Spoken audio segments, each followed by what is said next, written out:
Hoy es 21 de agosto y es día de San Pío X. Y para este episodio está conmigo Valentín Ezequiel desde Argentina y él nos va a platicar la historia de este santo.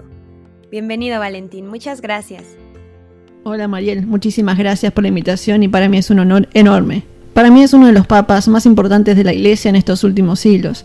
San Pío X, un hombre humilde cuya teología y pastoral se empecinó en la formación de los fieles, del clero, ante las amenazas heréticas de un mundo sumergido en guerra y también en muchos desconciertos.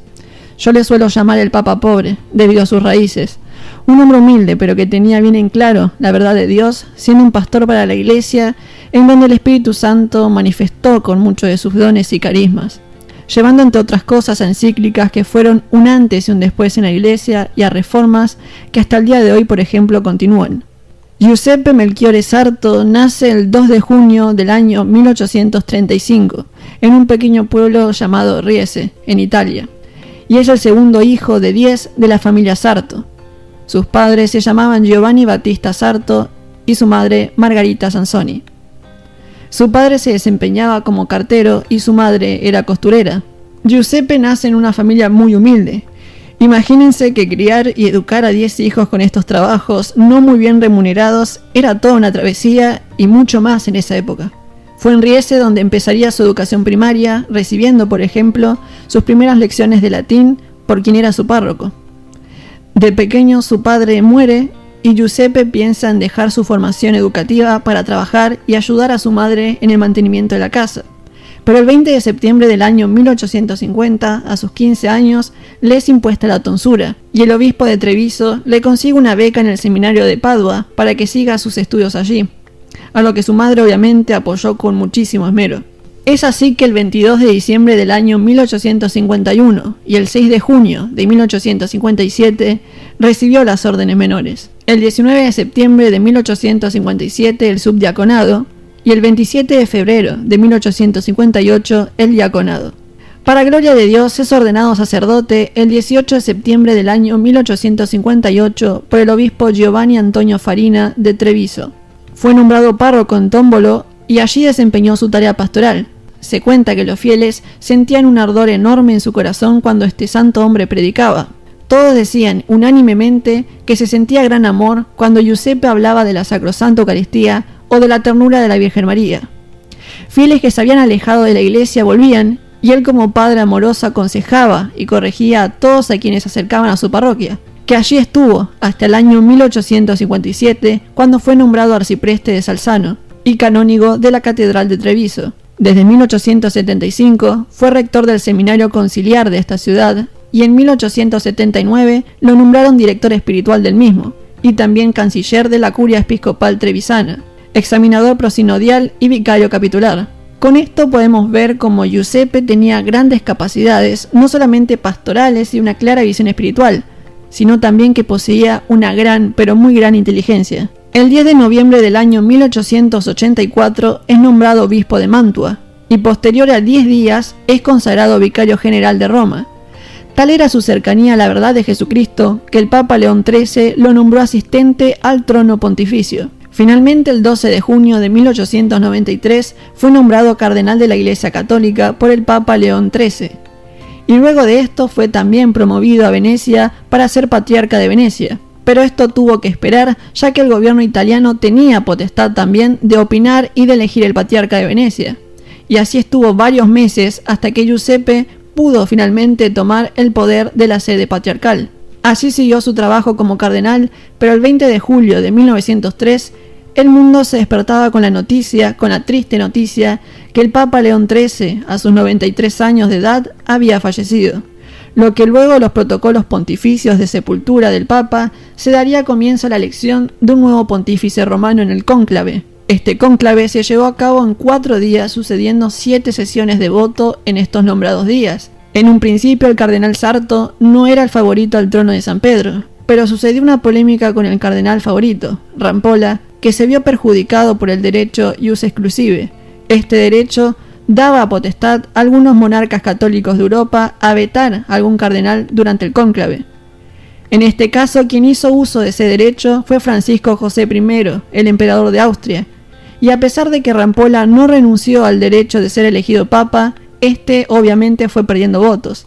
Fue así que el cardenal oriundo del pueblo de Riese empezaría a ganar esos votos, pero el cardenal rural, como él mismo se nombraba, lloraba para que sus hermanos no lo eligiesen como papa, pero el deseo de Dios fue más fuerte, y el 4 de agosto del año 1903 alcanzaría los votos necesarios para sentarse en el trono apostólico. Es así que, siendo elegido, Giuseppe Sarto se impondría el nombre de Pío X, que él mismo explicó el porqué diciendo: «Acepto el pontificado como una cruz, y porque los papas que han sufrido por la Iglesia en los últimos tiempos se llamaron Pío, escojo ese nombre». Y así fue coronado papa el 9 de agosto. El pontificado de San Pío X se vio caracterizado, en una palabra, por la formación en todos los niveles, debido a la creciente secularización y la infiltración de herejías modernistas en las instituciones católicas, haciendo que este Papa Santo tome como lema de su pontificado la siguiente frase bíblica, que resume su pastoreo desde el primer día hasta el último día: Omnia instaurare in Cristo, restaurar todas las cosas en Cristo. El Papa empezaría con una renovación desde lo más profundo de la Iglesia hasta los laicos. Todo esto lo hizo saber en su primera encíclica papal llamada E Supremi, en donde, mostrando su sentimiento de indignidad al ser elegido sucesor de San Pedro, remarca las gravedades sociales contemporáneas y su ferviente deseo de hacer llegar la verdad de Cristo a todo el mundo, principalmente a las ovejas que se habían perdido siguiendo modas y herejías de esas épocas, de la cual él, por ejemplo, también escribió: «Nuestro mundo sufre un mal, la lejanía de Dios. Los hombres se han alejado de Dios, han prescindido de Él en el ordenamiento político y social. Todo lo demás son claras consecuencias de esa postura». Son bastantes las encíclicas y las reformas que hizo San Pío X en distintos aspectos dentro de la Iglesia. Desde el comienzo dio una intensa actividad sobre la catequesis de la Santa Iglesia y puso como prioridad la catequesis antes que otras cuestiones. Él veía esto no solamente desde la humildad en donde se crió y nació, y donde también empezó a dar los primeros pasos en el sacerdocio, sino también que él creía firmemente que debía ser una prioridad apartar la ignorancia religiosa en el inicio del camino para recuperar la fe en muchos que se estaba debilitando o perdiendo. Por lo tanto, la formación sobre los fieles fue un punto esencial de su pontificado y de su pastoreo. Otra de sus preocupaciones era la santidad de los sacerdotes. Esto lo llevó a actualizar los seminarios diocesanos y a fundar innumerables bibliotecas eclesiásticas. Esto lo llevó, por ejemplo, a sacar un motu propio llamado Tra le Sollecitudini, donde exalta y renueva la música sagrada, exhortando a todo coro a lo que allí estaba escrito, reformando también, por ejemplo, la liturgia de las horas. Pío X era también jurista y de gran importancia. Sus conocimientos de derecho llevaron a la creación de un nuevo código de derecho canónico para toda la Iglesia universal. Este hombre llevaba un gran amor por la Eucaristía, y fue que, impulsado por ese amor, instó y promovió la comunión diaria a todos los fieles en gracia. Y también un cambio significativo que hasta el día de hoy persiste es que permitió que la primera comunión en los niños sea dada a partir de los 7 años, cuando ellos ya sean conscientes de lo que están recibiendo. Una y otra vez, el Santo Papa Pío X insistía en la constante catequesis del pueblo. Es por eso que también llegó a crear el Catecismo de la Doctrina Cristiana, o mejor conocido, Catecismo Mayor de Pío X, que consistía en un catecismo completo y fiel al magisterio de la Iglesia, basado en preguntas y respuestas, que sean fáciles para el catequista y también para el catecúmeno.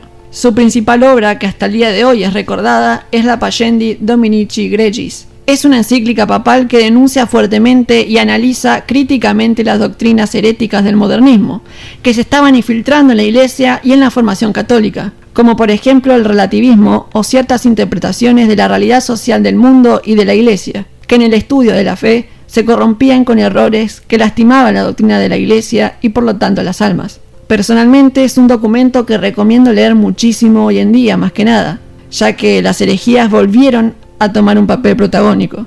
Obra de la cual también derivó un motu propio que exhortaba a todos los sacerdotes y profesores de teología a jurar con su vida ante Dios que no serían instrumentos de esos errores modernos propagándolos por el pueblo de Dios. La obligatoriedad de este juramento antimodernista fue suprimido en el año 1967 por el Papa Pablo VI.